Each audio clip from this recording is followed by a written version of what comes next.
$95 a barrel.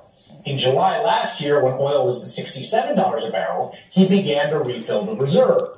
He has replaced about 1/5 of what he sold, posting a profit of $582 million, and has managed to time the market to perfection. And Biden's streak is still going. Here to explain it all is Dan Dicker. He's one of the foremost experts on oil and energy markets, founder of the Energy Word newsletter. And back in October 2022, he really called this whole thing in a piece titled, "Joe Biden is the greatest oil trader ever." This has gotten very little coverage. I think it's a wild story. Right. Take us back to the origins of this. Right. So 2 years ago, what we had was the most bullish oil market I had seen in 40 years. Bullish meaning prices are high. Prices are good, and they're going to go higher because what you had is you're coming out of a pandemic. You've got this demand, this pent-up demand. People want to go traveling. They want to get back into They want to fly. They want to drive. That means oil prices are going to go up, okay? Now you have oil companies who during the pandemic got decimated by the pandemic. They can't cover the oil that's being demanded at the time.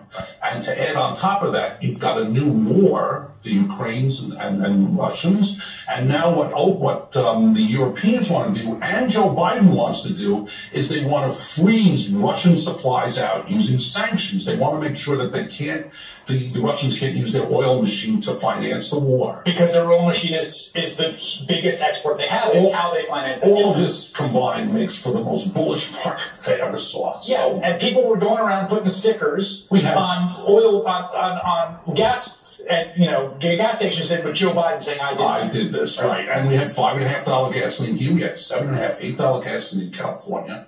Joe Biden goes to Saudi Arabia and does what other presidents do, and he begs the Saudis for oil. After being very harsh on MBS, who of course... Remember the fist bump? Yes, he photo of the fist bump. After being very harsh on MBS, rightly, after he had ordered the execution of an American newspaper columnist, various other human rights violations, goes back, does what American presidents do. Hey, buddy, we need the oil. We need the oil, and MBS tells him to, go stuff yourself, because he's not getting the transactional kind of deal that he got from Trump, who forgot about the Khashoggi murder. Of course, he's not going to give him a hard time. Who sold him F-35, fighters. There was this whole transactional deal, and at this point, MBS is saying, "You're going to give me something," and Biden says,